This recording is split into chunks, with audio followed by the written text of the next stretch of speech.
All right, welcome back to another episode. I'm really excited about this because I have my partner, Dr. Joe Wener, in Conscious Anti-Racism here, and we often do our podcast together. We have our separate podcasts. I have the podcast Behind Beliefs and Behaviors, and then Dr. Jill has a Conscious Anti-Racism podcast, and we like to come together to cultivate these conversations because we are, in fact, partners in this social justice work. And so I'm really excited to have you back. Jill, if you would, just for any new listeners who might be listening on my side, would you fully introduce yourself? Yes, I am Dr. Jill Wener. A hospital medicine internist for 10 years, and I've been in the out of the clinical space since 2015. I'm a EFT tapping practitioner and trainer, your partner, so co-founder and partner in Conscious Anti-Racism, and do a lot of work in physician wellness as well. Yes, we twin a lot in this space, being that we both have come out and are in the sort of well-being and mindfulness in different aspects, but like this mindfulness and physician well-being space. So that's, I think, one of the things that sort of attracted us to each other in the first place. Before we even became partners, we were like, oh, what we're doing is similar, and we're both in Atlanta. And so Mhm. it has just been, over the years, wonderful to do this work with you and to model this work with you as well. It just as recently as the day of this recording. True story. True story. Very mindful, very demure. Very demure. So we're talking about these, as we often do, we're talking about recognizing the characteristics of white supremacism in order to interrupt it. And the way we do this work is very different because we bring this as we bring these characteristics often as symptoms, modeling after Tema Okam's work. And I think that the way we tend to model the teaching of this work makes it very accessible. So what are your thoughts? Yeah, I mean, I think generally when people hear the words white supremacy or white supremacism, as we prefer to call it, it brings up an emotional response in people probably of all identities. And I think people have asked us before, what's the like? How do people react to your work? Mhm. And I feel like surprisingly or not surprisingly, people are able to hear it. We attempt to. I hope we succeed at presenting it in a way that people understand what it means. And then we also teach people tools how to like deal with all those feelings as they come up. So yeah, I mean, it's definitely an integral part of what we teach people. And I think also how you and I like model it Yeah. ourselves and how we see it coming up for us in our own dynamic. Yeah. And I wanna, I mean, I love that. I think 100%, 1,000% what you said, and I wanna, like, distinguish because you did mention white supremacism and white supremacy and how we call it white supremacism, and one of the reasons that we do that, being because of it is an ism, right? It's an ism like racism, like sexism, all the other isms, and really a lot of the isms are bred out of white supremacism.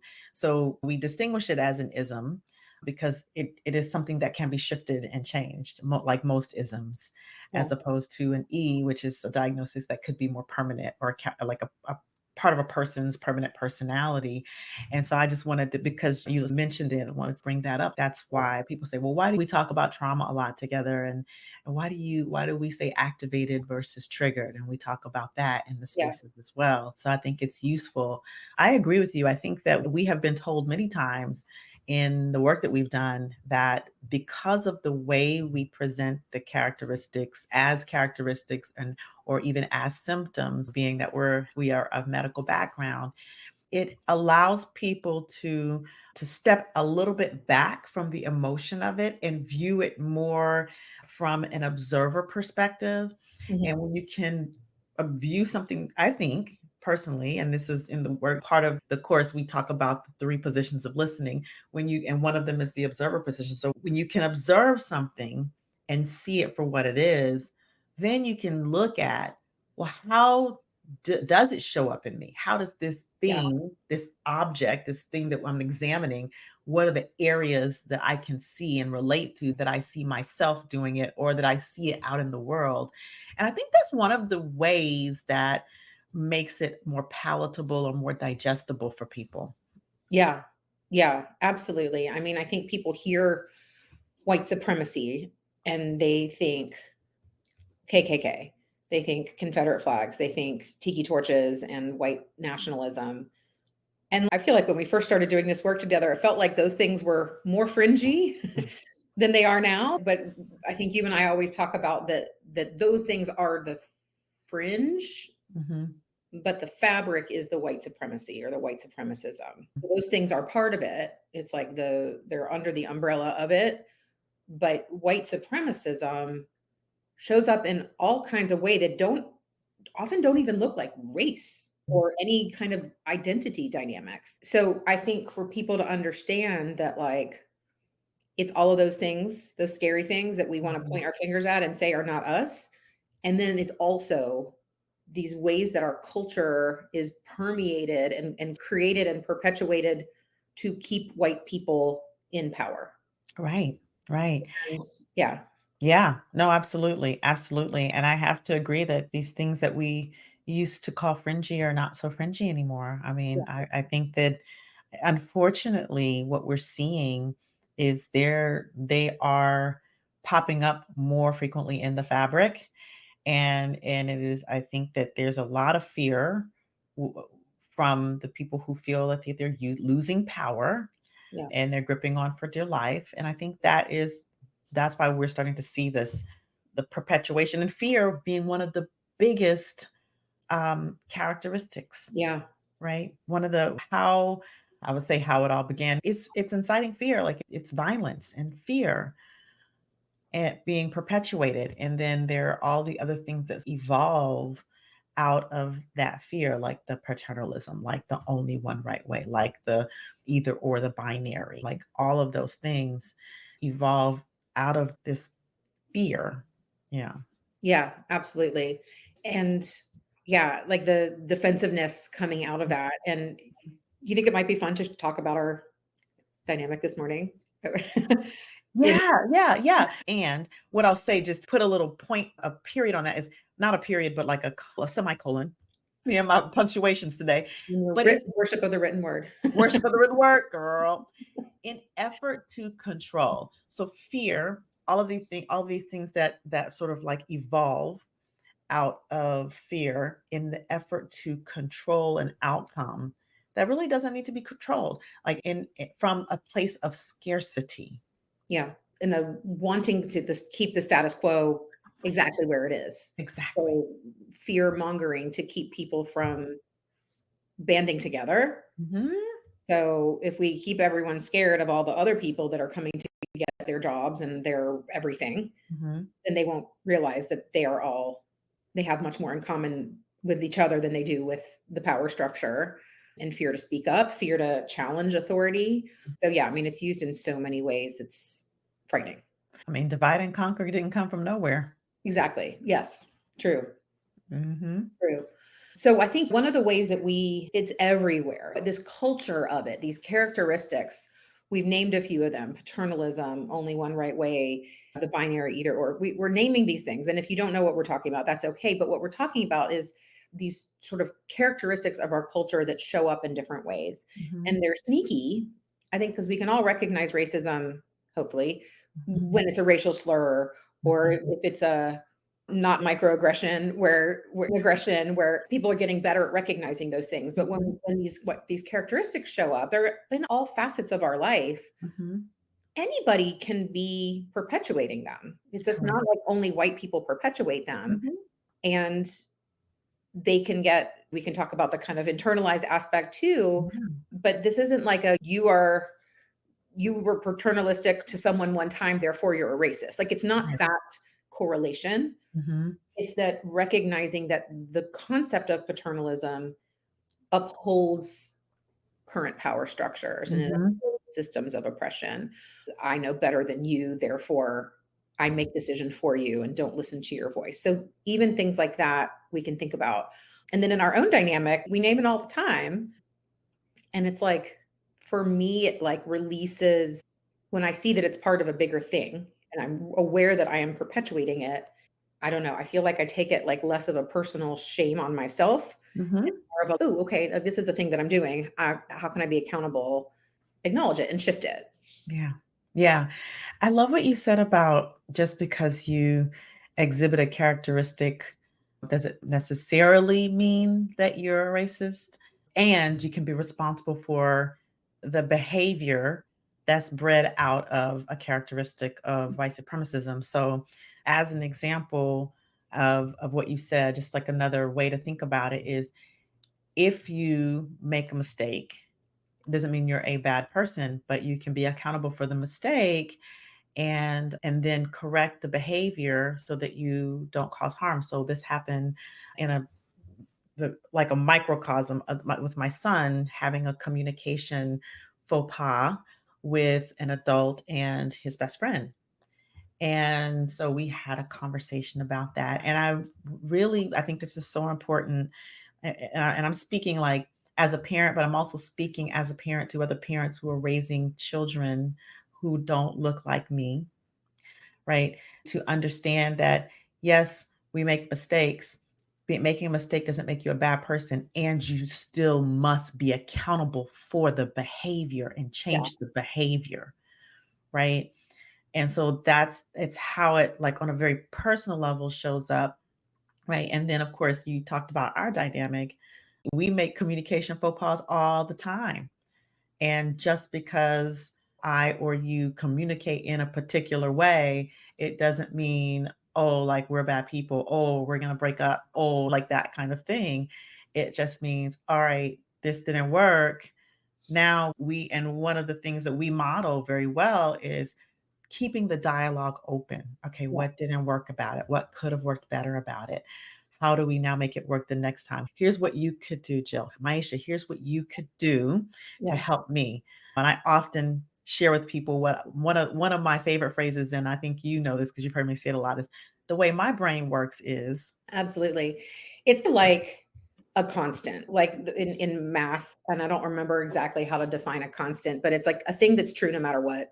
yes. These characteristics, until we figure out a way to dismantle this system of oppression, these characteristics they're just there. They're in the air that we breathe, they're in the water that we drink. Mhm, We are swimming in it. So it's a given that it's going to happen. It's mhm, not an if, but it's a when. And then it's yeah, like, how do we then notice it and say, oh my God, oh, okay, that's what's happening here. Mine, I think, like a good chunk of sense of urgency. I feel like that's like a high. If you have a pie chart of all of the different ones that I might display, I think sense of urgency probably takes up a good solid chunk of that. mhm, And okay, because it's part of our culture. mhm, So how do we so sense of urgency is this need for something to happen like now or mhm, yesterday or a minute ago or 5 minutes ago, mhm, and rushing through things or rushing other people through things for outcome rather than process, like mhm, focusing more on getting a thing finished than having it be done in an equitable way. mhm, And so for me, like, we're submitting a proposal for a thing. mhm, And Maisha started the proposal and was like, hey, can you share some things, add some things? mhm, And I had a few questions. And so what I could have done was like, hey, I've got a few questions about this. Can you clarify this? And I did do that. And then I went on for 3 minutes about all the things that were confusing me. But what I could have done is just been like, I have some questions. Can you clarify? Period. mhm, Hit send. Wait for her response and then go from there. But the sense of urgency, and this is so, it's minutia, mhm, but it causes harm if we don't recognize it. And so I kind of, I mean, you could share how it landed for mhm, you, but what we don't need to get all of it done immediately in mhm. order to get it done correct. We actually shouldn't get it done all done immediately in order to get it done correctly. So what are Mhm. your thoughts on that?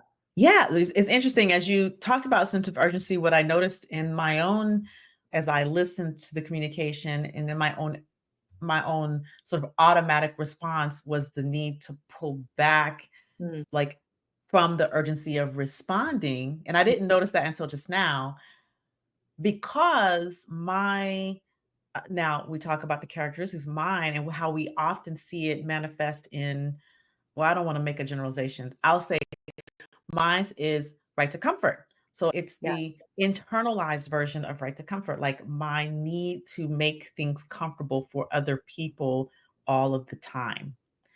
And that on the other side is another person's feeling of the right to feel comfortable all the time, like how that looks on the flip side. But on my side, it's I don't want other people to be uncomfortable. So what it does, and what it often does in people of marginalized identities, is it makes us shut up. Mm, It makes us not talk. It makes us try to make everything sound super so that people don't get mad at us. yeah. And so as I know that about myself, and I know, okay, this is a if you talk about the pie chart, like the big Mhm. one for me is right to comfort because I want to make everybody comfortable and happy and pleasing. Your chunk is right Yeah, there. that's my chunk. And so it causes like being in conflict or being in disagreement to be very difficult for me to communicate in because I'm navigating saying it in a way that doesn't hurt people's feelings. And then also it just brings up a whole set of physical feelings in my body to have to communicate something that's not like to have to stand for myself or to have to communicate that something is going to land as not nice. And so, yeah, that's so just like giving the other side of what it feels like, a different characteristic feels like in a similar circumstance. And the interesting thing is, you never know what a person's internalized thing is going to show up based on our birth luck, our background, our lived experience. People will have different larger expressions of one or another. And what there is as we said earlier, is to notice it. Yeah. Because if we don't notice it, then we can't interrupt it. And I love too, you've mentioned this, noticing it and noticing that it's a characteristic, kind of rather than a personal flaw. Because I think a lot of people take it as a personal flaw, like this is a Yeah. personal flaw, there's something about that. It helps to take the shame out of it and view it as a behavior, separating behavior from Yeah. like a person's character.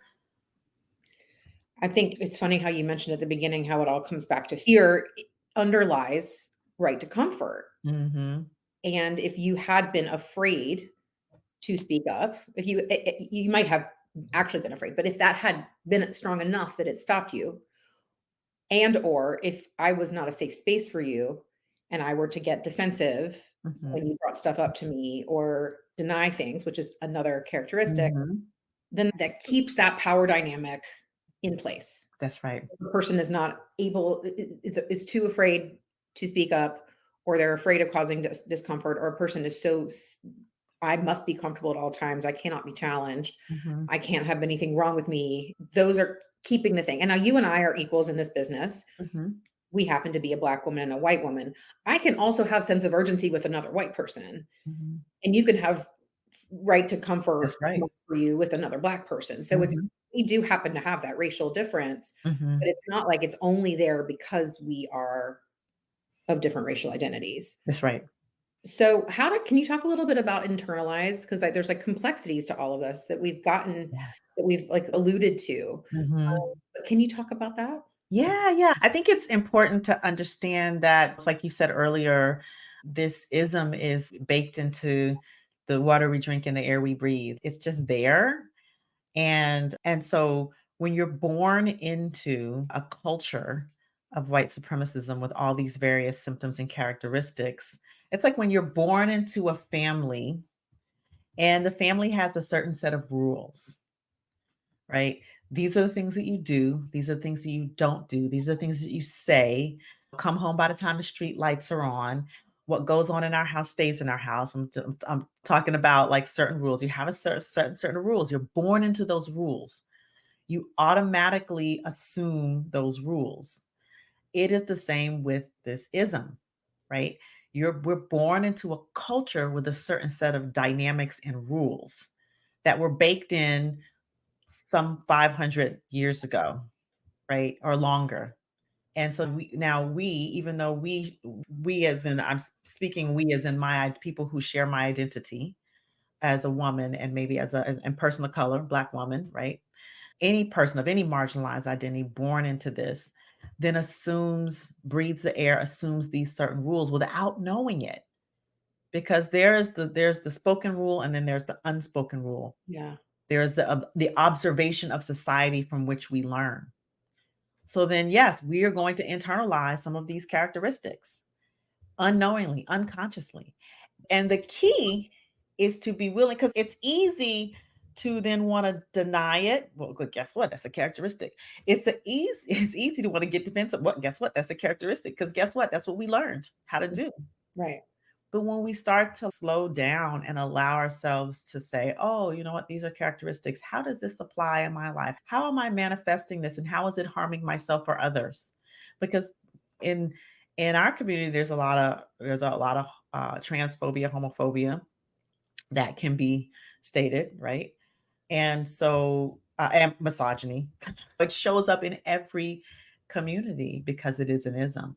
And so we need to be able to be willing to recognize that just because one occupies a marginalized identity doesn't exempt them Mm. from displaying those characteristics. You can both experience them and be a perpetrator at the same time. And it's Yeah.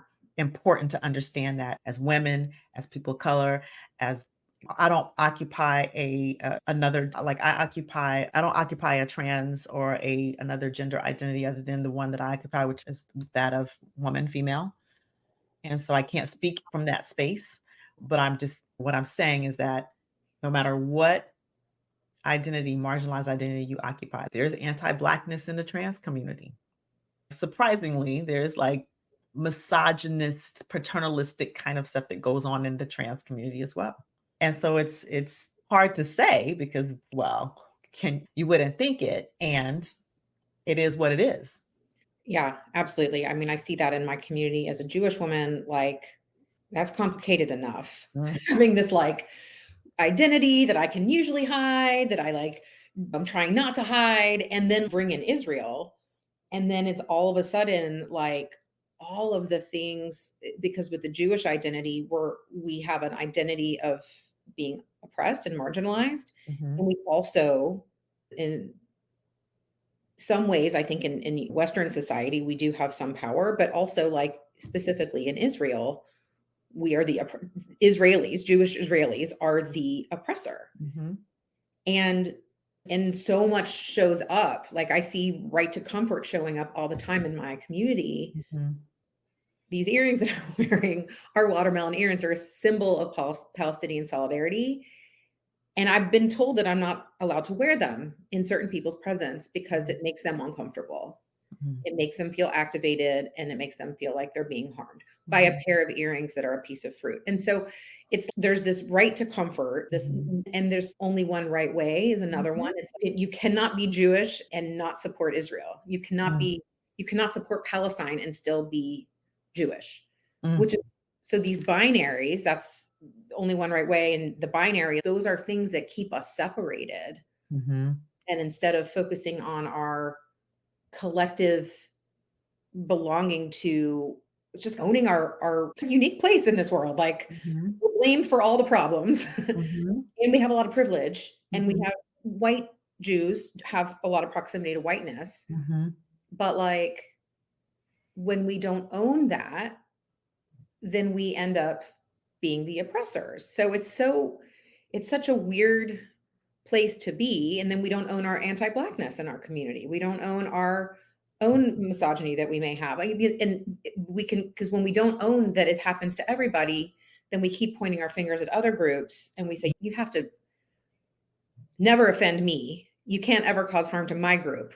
But then we don't look inside our own groups to see how we might be perpetrating harm towards others. oh, yeah. Talking about. So, flip side, right? Similarly, especially now inside of this election, there is you can if you support Kamala Harris, then take down your Palestinian flag, right? So this like we're seeing this conversation inside the Black Arab community and even within the Black community. And there's some complexity to that because, yes, I mean, there are a lot of people who, if there could be third party, would probably vote that way. And also, what people don't understand is that this is not a single party, this is not a single issue election. And so, two things can be true. You can support Palestine and the desire a permanent ceasefire and deoccupation, and support Kamala Harris, even though you don't support that particular view. Because in the United States of America, the alternative is dangerous to Black people of color, trans people, Yeah. all of these things. And so it becomes a complexity that then we must hold, and we're holding it, and no one else is willing to hold that complexity. And so then anti-Blackness shows up in that. Well, right. Yeah, exactly. If you don't support Kamala because of your feelings about Palestine, then you are anti Black or labeled as that. Mhm, And it's really freaking hard. And I want to push back a little bit on the calling it a one issue election because I see Palestine as all issues. Like I see it as all oppression. And I know you and I agree about this, but I just, for anyone listening who sees it, like it can be seen as, oh, it's just a vote about Israel and Palestine. mhm, And it's also a vote about caring for and dismantle people of all marginalized mhm, identities mhm, and dismantling those systems. So it mhm, is that. And it's mhm, also what does life look like for people? I have the privilege of my life. If Trump gets elected, my life probably won't change that much. I'll be mhm, really angry and I'll be fighting against the things and I'll be doing that. But so I have a privilege of being like, maybe I would vote third party because that end result, even though I don't want it, wouldn't harm me as much. And then so it's on me to think about what are the complexities of this? mhm, How is this going to impact mhm, everybody? Even if mhm, we don't agree with everything, mhm, how is this going to impact other people I care about and other people whose voices I like want to uplift and who deserve all the freedoms that I have. mhm. So it's so complicated, right? There's so much. There is. It is. And that's the piece that's so difficult when it comes to white supremacism is that there's complexity within complexity driven by fear. Mm, mhm. And at the helm of it is all white supremacism, right? All of these various complexities of we have to decide between two parties, neither of which are the best party. And the third party is not developed enough to actually potentially win. And so we have to think, and so it's we have to think within two party, but where does that come from? White supremacism, Yeah. right?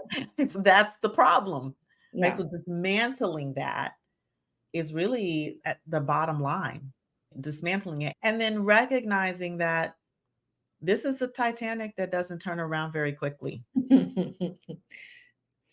right? So there's the big picture, and we've gone from global to nation, and then we bring it back down to, well, what is ours to do? Yeah. Each and every person Mm. as we interact with one another. What is ours to do? Because the nation, the world, or corporations, the healthcare systems, the systems, they're all made up of people. And if we're going to dismantle it, we're going to dismantle a system, people have to dismantle the system. The system's not going to dismantle itself. And so it does take people doing the work and people leaning into uncomfortable conversations like this. And admittedly, this is a very uncomfortable conversation for me to have.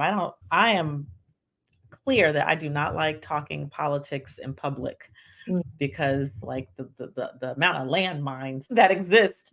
And because my belief system is I feel like in general, I may or may not have shared this with you. My belief system overall is, I think, different from most people, and I can only express it in words so much as I can express it in words, but I see things very differently, and then I have to operate in a world of binary, Mm, right? But that's not how I operate. I don't operate like my how I normally operate is not in the world of binary. It's in the world of complexity and holding all of that. And so, but we have to be able to lean into these difficult conversations. Everyone, mhm, in order to be able to and with from the standpoint of right from the standpoint of listening and keeping the dialogue open rather than from a very positional, I'm right, you're wrong, yeah. because that shuts the conversation down and nothing gets dismantled.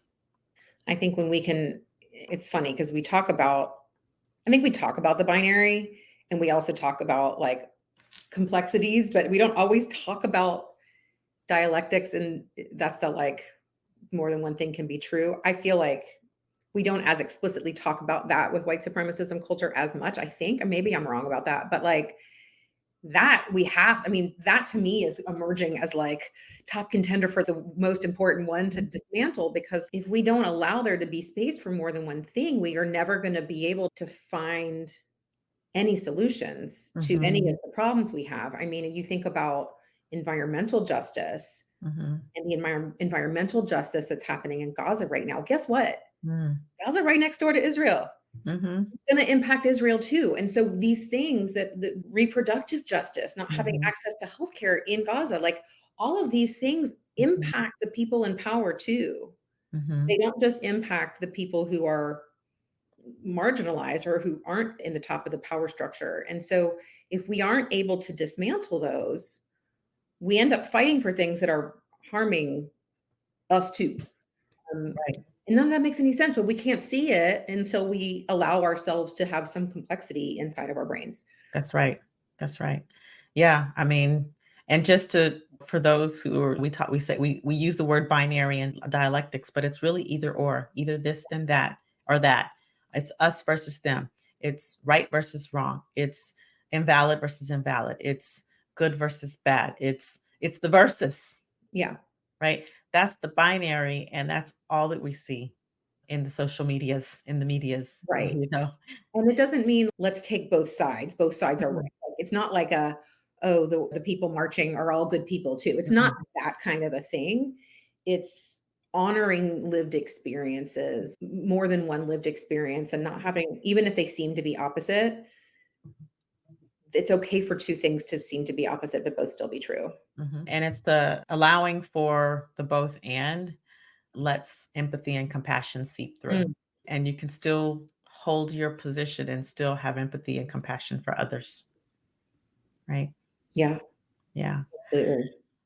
Well, whew, Yeah, um, we have the ability to go deep, and I think this is a good space to pause until our next journey together, our next episode together.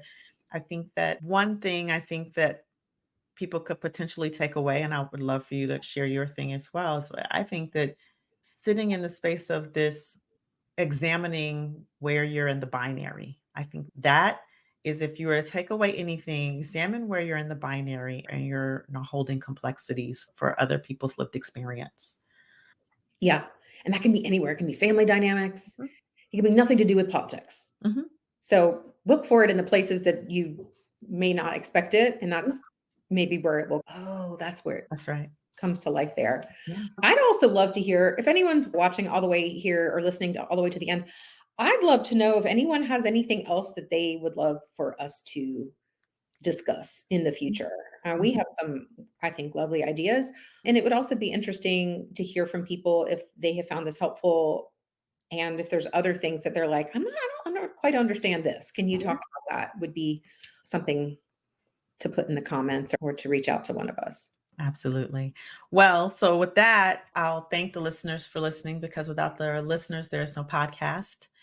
And share this, share it with a friend, share it with a family member, share it with a colleague, share it with even people you don't like, because it's good information and it's part of us creating the ripple for transformation. to be able to, when we create these ripples, become waves, become tidal waves, become tsunamis for transforming and dismantling the things that need to be dismantled so that we can really live in some type of equanimity together, right? Harmony. Harmony is the word. Yeah. Awesome. Well, you know where to find us, consciousantirracism.com. If you are interested in having us come and speak for your organization, or if you're interested in one in our trainings, live or asynchronous, we do have a CME version as well. Jill, if they want to reach out to you in terms of tapping, you do tapping, speaking trainings. You also do meditation retreats. How do they reach you? My website, jillwener.com. It's JILWENER.com. And all my stuff is on there. And for people who are listening to this on my platform, how do they get in touch with you for all of your psychological safety and communication work? Absolutely. If you are communication is an issue in your organization and you need some work, I do live trainings as well as I do have a course called Communication That Transforms. It is also CME accredited, as well as your tapping training, right? That's Yes. right. So you can reach me on LinkedIn. I'm always on LinkedIn, or you can go to mindremappingacademy.com. That's mindremappingacademy.com. That is where I will be. All right, y'all. Well, thank you for joining us today. And we will see you on the next episode. Until then, though, stay empowered.